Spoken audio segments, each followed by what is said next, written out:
Hürmetli vatandaş leksiyemizni davamlaştırımız. Endike mavzumunda. Washington Beijing'den alaket girdabaga qistap geldi. Kol salamdı.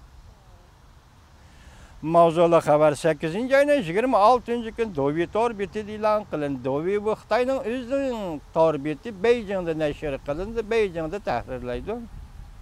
Dovi torbiti muşunda mavzu koyuptu. Washington Beijing'de halaket girdabaga qistap geldi. Kol salamdı. Haber mındak başlandı.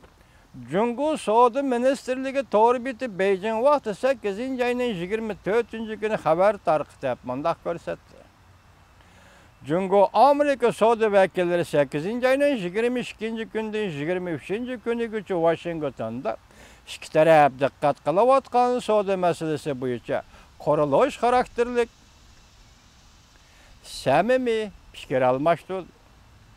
Alakadar taraflarının aşkarlışı Cungu ve Amerika iki devlet qayta uçurishni o'rinlashtirdi. Tahlilchilar mundaq hisobladı. Washington bilan Beijing'ning bu qatimqi uçurishining oddiylashtirishi ko'rsatdiki, Cungu Amerika iki devlet savdo urushi maydonida sol ve metod jihatda markazlashtirish nuqtasi topolmadi. Amerika Cungu savdo urushi yana davomlashadi. Lekin Amerika Cungu ikki davlatning pozitsiyasidan qaraganda qayta suhbatlashishga o'rin qoldirildi.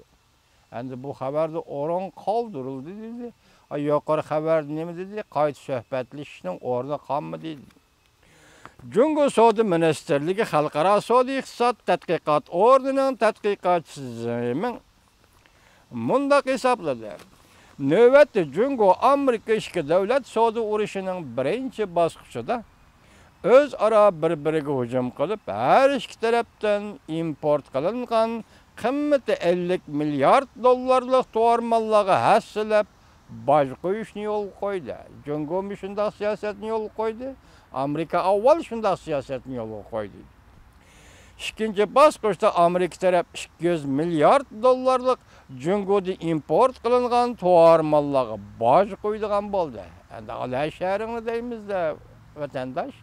Endi ikinci bosqichda Amerika Qo'shma Shtatlari Cungu'dan import qilingan 200 milliard dollar qimmatidagi tovar mallarga hassilab, ya'ni 25%dan boj qo'ydigan bo'ldi.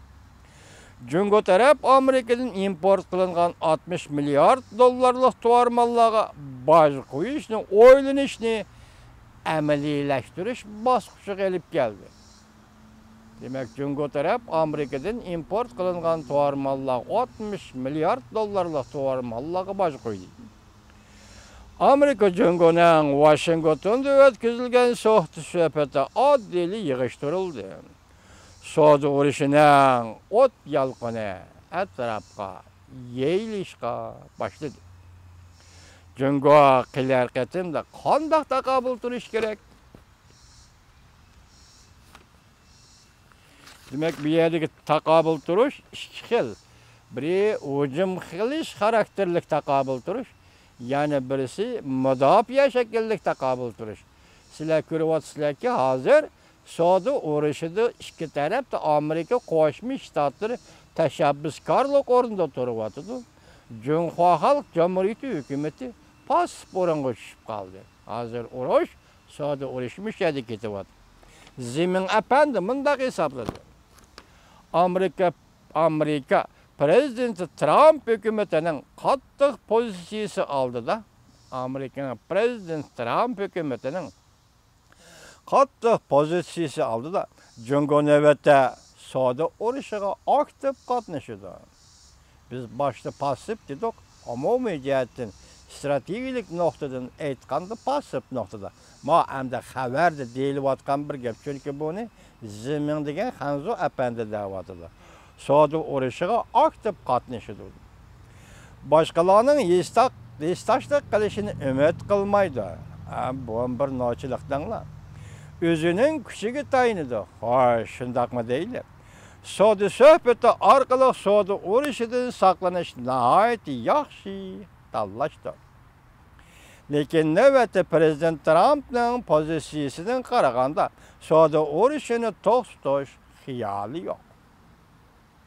Soda urushi bilan soda urushini cheklash Jungo tanlamasa bo'lmaydigan yo'ldir. Ham urush qilib turish, soda urush qilib turib, yana bir tarafdan soda urushini cheklash bu Jungochi metod hisoblanadi ekan. Zemin apandi ta'kidlab mundaq ko'rsatdi. Soda urushi qilish Jungoning qo'l silishi o'zining sanoatini o'zgartirishdan boshlash kerak deganlikdir. Soda urush qilish Jungoning qo'l silishi deganlik o'zining sanoat qurilmasining o'zgarishidan boshlash kerak, qo'l silish kerak deganlikdir. Jungo ham bu musofada ilgirlab ketyapti. Ya'ni sanoat sistemasi o'zgartiryapti. Yo'q deb turib o'zgartiryapti deyli buni. Shunaqa deyli. Bu qatimqi Amerika Jungo suhbati to'g'risida, soda suhbati to'g'risida Amerika Oq saroyining bayonotchisi Landis Walters mundaq ko'rsatdi. Amerika adil, barobar, o'zaro manfaat yetkazish, soda tijorat munosabati bo'yicha fikr almashtirdi. Aqliy mulk huquqi va texnika o'tinib berish qatorliq masalalarni o'rtaga qo'ydi. Tahlilchilar mundaq ko'rsatdi. Navbatda e'lon qilingan iqtisod statistikasidan qaraganda Jungoda iqtisodning taraqqiyot ostilab ketganligi oshkorlandi. Jungo Amerika soda urushining salbiy ta'siri dal hozir Jungo iqtisodining taraqqiyotiga qora ko'langa tashladi. Diqqat. Jungo Amerika soda urushining salbiy ta'siri dal hozir Jungo iqtisodining taraqqiyotiga qora ko'langa tashladi. Aqliy mulk va texnika o'tinib berish masalasi Jungoning jonijon manfaatiga berib taqalganlikdan Jungoning bu sohada zo'r darajada yo'l qo'yish mumkinligi intayin tuban. Ko'rib turing, bu yerda aqliy mulk huquqi bu Amerika Qo'shma Shtatlarining patent huquqi. Tushundingizmi? Texnika o'tinib berish ham bu Amerika Qo'shma Shtatlarining patent huquqi. Xohlasa o'tkazib berdi, xohlamasa o'tkazib bermaydi. Biroq Jungo hukumatı texnika o'tinib bersang Jungo bozoriga kira olasan. Aqliy mulk huquqiga patent huquqini o'tkazib bersang Jungo bozoriga kira olasan. Bu yerda ya setib berasan, men setib olaman degan munosabatmi yo'q. Demak, bu yerda Jungo hukumatı Amerika shirkatlarini zo'rlayapti-ki, sen texnika o'tinib bersang bozoriga kirasan.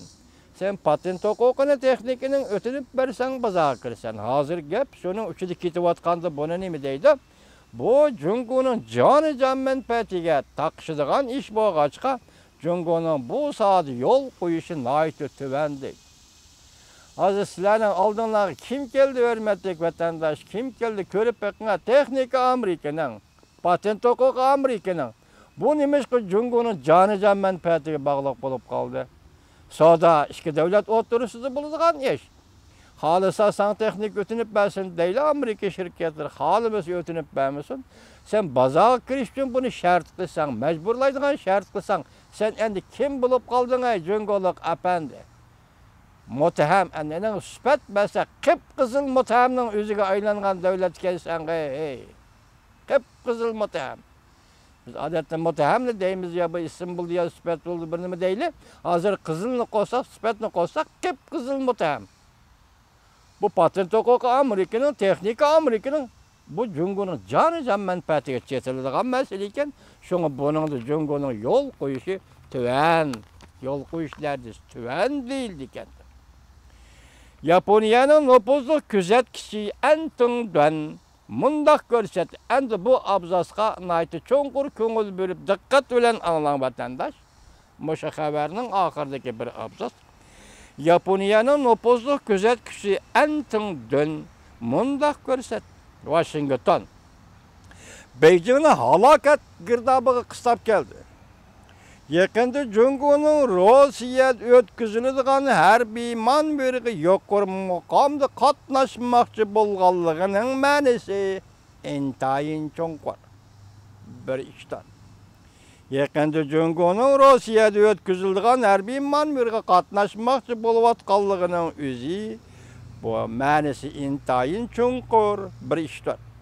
Beijing Xi Jinping'nin hukuklyk ornuny müstahkemledi.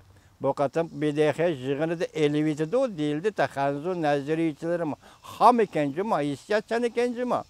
Xitay tadqiqatçıları ya chet eldeki obzorçıları mı ta ham eken. Bu katım BDH yığınıda Xi Jinping'nin ordu müstahkemlendi.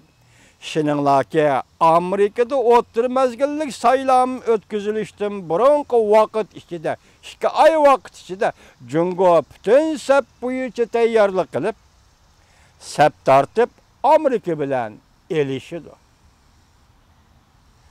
Yani ba'zilar mundaq hisobladi. Soğudu urushi Amerika Jungo soğuk münasebetler urushining oldingi sepidir. Qaraganda Amerika Jungo savdo sahasida keskin qarshilashibla qolmay, o'xshashli ideologiya harbiy ishlar sahasida miltiq dorisining yedi qo'yiqlashdi. Prezident Trump hukumati Tayvan masalasi, Janubiy dengiz masalasi orqali Jungoni cheklashdan hargiz yanmaydi. Davomini anglaysiz, hurmatli vatandoshlar.